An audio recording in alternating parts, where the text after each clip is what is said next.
What's up, everybody? Welcome to Haas Talks. And I know what you're thinking to yourself. Oh my gosh, Haas, you're not in the Haas Talks studio at Bob's Turn 5, but you are at Port City. That's right, it's an exciting special edition of Haas Talks. It's Sooner 600 week for the Lucas Oil National Open Wheel 600 Series. And we're going to catch up with a few of the drivers that have had some high of highs and some low of lows right here on Haas Talks.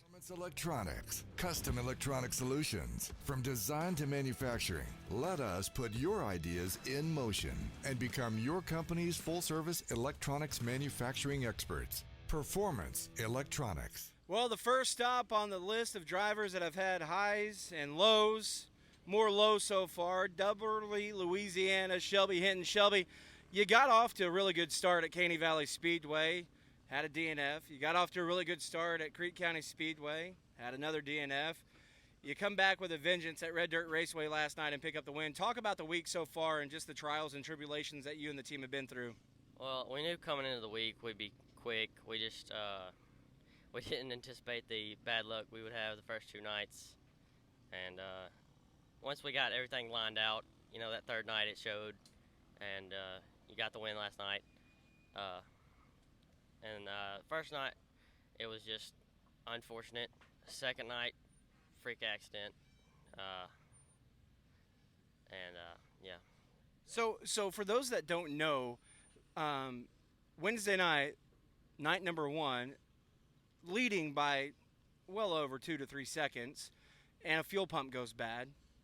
So I still haven't heard what happened at Creek County Speedway. I know going into one, you look like a rocket just off of the track. So tell us what happened. Walk us through that going into turn one.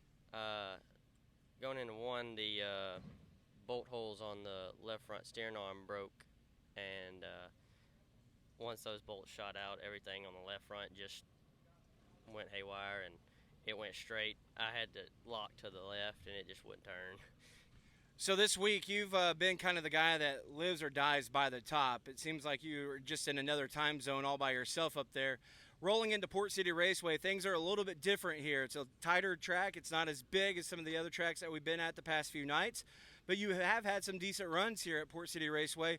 What are you looking forward to going into tonight? Is it all about the draw, that heat race? What's the key ingredient to tonight's race? I think here is just being aggressive.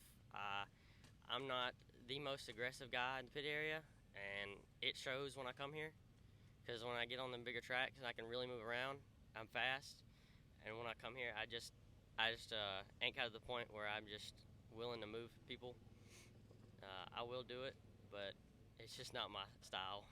Not just his style, but ripping the lip is the style of the 28 of Shelby Hinton. Watch him on flowracing.com. Catching up with a driver that has had some high of highs, picking up 2 feature wins in night number 2 and night number 3 of the Sooner 600 week from Marlow, Oklahoma, Jett Nunley. Jett, this car has been absolutely fast this week. Yeah. So whenever you come out to these races, you race normally at I-44, but you come out to these bigger tracks and a lot of stiff competition. What's going through your mind whenever you're getting ready for heat races and out there racing? I just try to focus on doing good and hope I can go to the front. So you come from junior sprints, you've moved into restrictors, now you're dabbling a little bit in the A-Class division. What's it been like transitioning from the restrictor to the A-Class? Is that A-Class car a lot faster? Yeah. When you just start going, it just puts you back in your seat. You don't realize it would be a lot faster.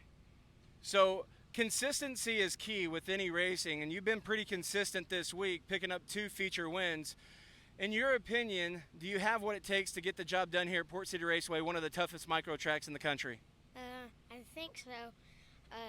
I hope I can do good in speed break. Jett Nunley, you have a lot of people that help you out. I know Mom and Dad help you out a lot, but who are some of the other folks that help you out on this race car? Colligan of Ardmore and Chickasha, Harley Holland Companies, Driven Midwest, Tan Ray, Macro Tools by Mark Claire, Nunley Trucking, Ellis.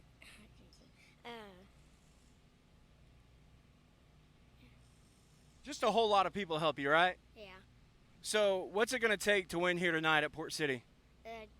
just drive hard and hopefully get the right setup. There you go. Hitting the right setup is key here at Port City Raceway, and that's up to Dad and the crew. Continuing on our march throughout the pits, we find ourselves in probably one of the coolest spots in the pit area with Keith Kunz. Keith, it's been kind of a pretty good week for you guys, really, hadn't it? Yeah, it has. Gavin's done a really good job this week. We got 2 non-wing wins, a second place. The A-class stuff, we run third one night. I think we're as good as anybody out there.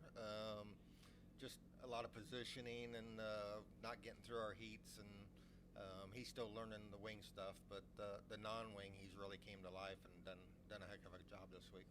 Now, I found out a fun fact that win Wednesday night was his first career micro win, and to do it at Speed Week and then to come back out and back it up, how much does that not only affect him but you, knowing that you have the equipment in the right place and doing the right things with these young kids? A lot, that was really cool to get him his first win and like I say, do it in Speed Week and then do it back to back. He's just come a long way from early in the year to where you could see that every week he gets better and better and better. And we took him and run some pretty tough races. We took him up to Circus City and US 24, some of the big shows there, and didn't fare so well, but he run against some really, really tough competition up there and raced really hard. And coming back to this, some familiar places that he's already been to this year, he was looking forward to it, and he stepped right up to the occasion. With this micro division being so new and so early on in the stages, the success has almost come instantly. With the help of Clint Pursley, Sawyer Chassis, everyone that you have behind you, and then you put a driver like Dason, who has ranked really well in a micro car. What do you credit that to?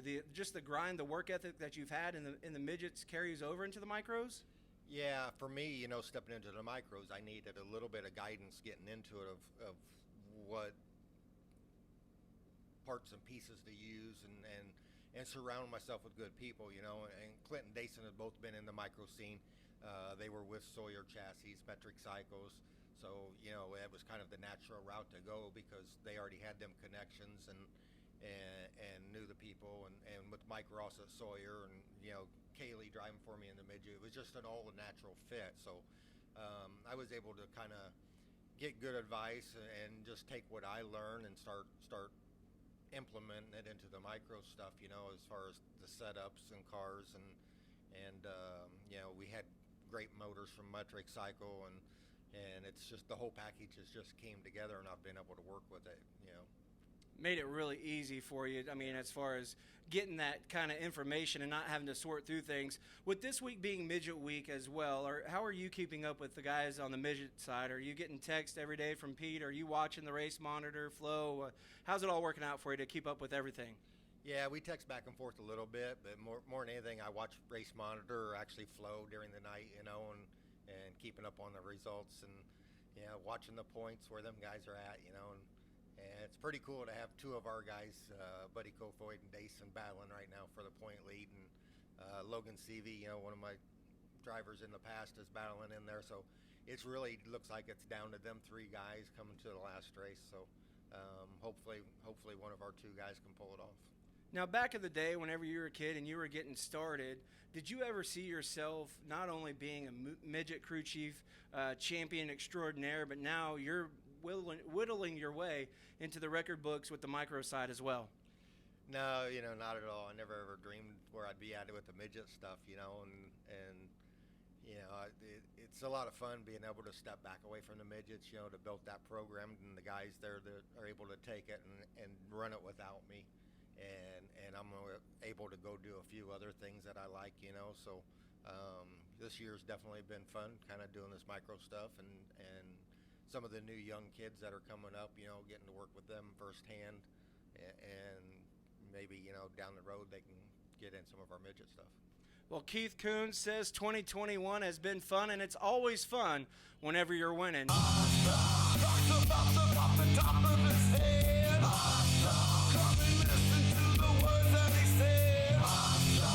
you wasn't sure, well, now